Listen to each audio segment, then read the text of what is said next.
Kita sudah sampai di segmen terakhir di Marga TV dan terima kasih juga untuk Anda yang masih bergabung bersama kami. Ibu Telisa, kita lanjutkan kembali, Bu.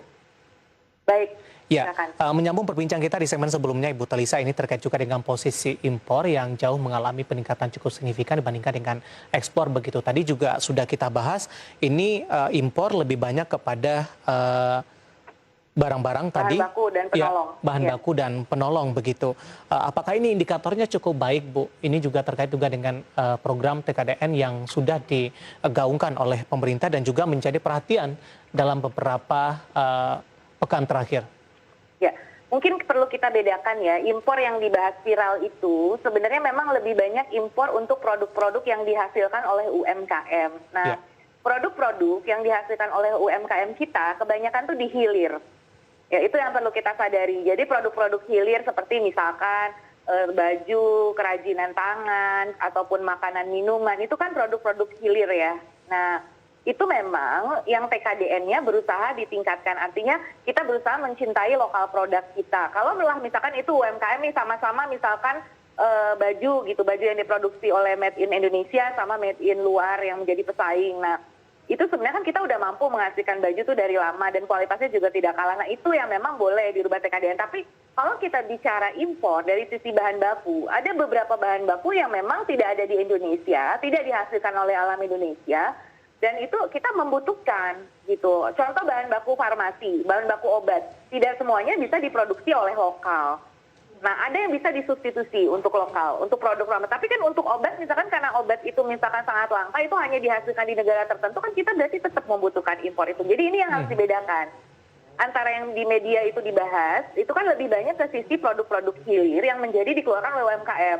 Tapi ada produk-produk yang sangat spesifik yang tidak dihasilkan oleh UMKM kita, itu sebetulnya kita masih membutuhkan impor tersebut. Jadi itu yang perlu kita ini kan, karena di dalam perdagangan itu kan ada istilah gains from trade. Kita berdagang tuh untuk kesejahteraan bersama.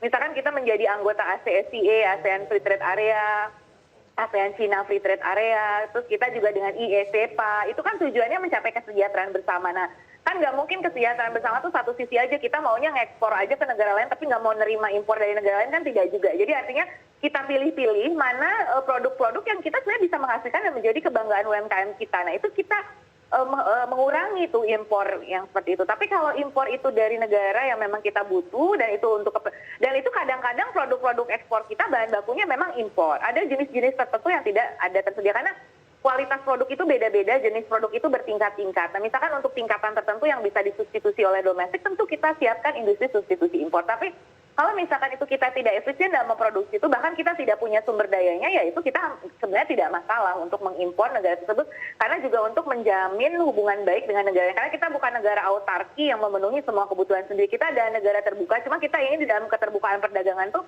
sifatnya fair trade, ya bukan hanya free trade, tapi fair. Jadi ada kejelasan dan itu sebenarnya nggak masalah. Jadi artinya recovery import ini dari sisi tadi kan banyak kan bahan baku penolong, sebetulnya itu tidak apa-apa dibutuhkan oleh industri manufaktur kita. Dan bagus lagi nanti kita terlibat dalam global value chain, kita mengimpor komponen tertentu tapi kemudian nanti mengekspor, jadi menghasilkan devisa. Jadi kalau kita terlibat dalam divisi seperti Vietnam, Malaysia, itu kan divisi mereka sudah sangat maju, Thailand, nah itu juga akan lebih bagus juga meningkatkan ekonomi. Kesimpulannya adalah ketika pertumbuhan impor cukup signifikan dibandingkan dengan ekspor di Februari, kondisinya masih dalam batas yang wajar begitu, Ibu Telisa?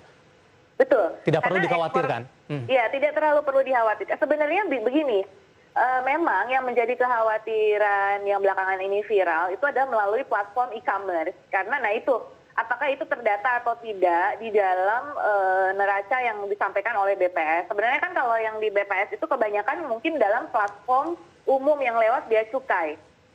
Nah, kalau yang platform e-commerce itu masalahnya apakah semua transaksi cross border itu tercatat atau tidak. Nah, itu yang kita khawatirkan karena kedepannya itu impor untuk barang konsumsi yang melalui platform e-commerce itu bisa semakin meningkat. Nah, itu yang perlu dikhawatirkan. Dan kemudian dia tidak menyumbang juga kepada penerimaan tarif negara. Khawatirnya itu melalui jalur ilegal atau kemudian jadi tidak menyumbangkan dan kemudian tidak tercatat. Dan itu kemudian semakin besar. Itu yang kita khawatirkan. Karena bagaimana kita punya regulasi yang walaupun e-commerce platformnya itu tetap bisa ada pencatatan ke ekspor. Jadi terpantau, terkendali. Jadi kalau kita mau mengendalikan kan bisa kita kontrol nih. Oh ini produk ini udah terlalu tinggi impor kita padahal domestik juga banyak. Ini bisa membunuh UMKM lokal. Nah, itu kita bisa kendalikan. Nah yang sulit itu kalau itu tidak terdata, tidak terpantau dalam radar kita. Nah itu yang perlu menjadi kekhawatiran sebetulnya gitu. Jadi apakah pertumbuhan impor kita yang tinggi itu apakah sudah mencakup juga yang impor barang konsumsi yang melalui platform e-commerce cross border tadi? Baik, Ibu Telisa, bagaimana proyeksi Anda untuk kinerja ekspor impor di sepanjang 2021 tadi? Salah satu hal yang menarik adalah di sektor komoditas. Nah, sama-sama kita ketahui harga dari beberapa komoditas ini mengalami penguatan yang cukup signifikan setelah tertekan sebelumnya. Ada CPO yang sudah menembus ke level tertingginya kembali, harga minyak mentah, kemudian juga harga batu bara, meskipun mengalami fluktuasi tampaknya masih bergerak di level atas, Ibu Telisa. Ya. Jadi kalau kita lihat proyeksi ke depan, itu memang Indonesia masih akan surplus kalau menurut perkiraan kami ya, dari pemodelan kami, kita masih akan surplus sampai triwulan kedua 2021 itu masih ada kemungkinan kita untuk surplus. Tapi setelah triwulan 2, apalagi kita nanti menjelang bulan puasa, kemudian April, Mei, Juni ya, setelah kita ekonomi sudah mulai berangsur pulih, itu kemungkinan kita untuk surplus memang artinya karena tadi impor bisa meningkat kembali, itu kemungkinan kita balance ataupun surplusnya semakin tipis gitu. Dan kemudian setelah triwulan kedua mungkin bahkan kita bisa lebih cenderung defisit seperti itu. Jadi defisit ya walaupun tidak besar kita jaga. Nah, jadi memang bisa kita pertahankan sampai semester 1 lah untuk surplus ini walaupun surplusnya semakin lama mungkin semakin mengecil seiring dengan membaiknya tadi komponen impor terutama yang di sisi konsumsi. Apalagi nanti misalkan ada THR, ada dana-dana bansos sudah mulai ini kan produk impor mungkin dari sisi konsumsi sudah mulai.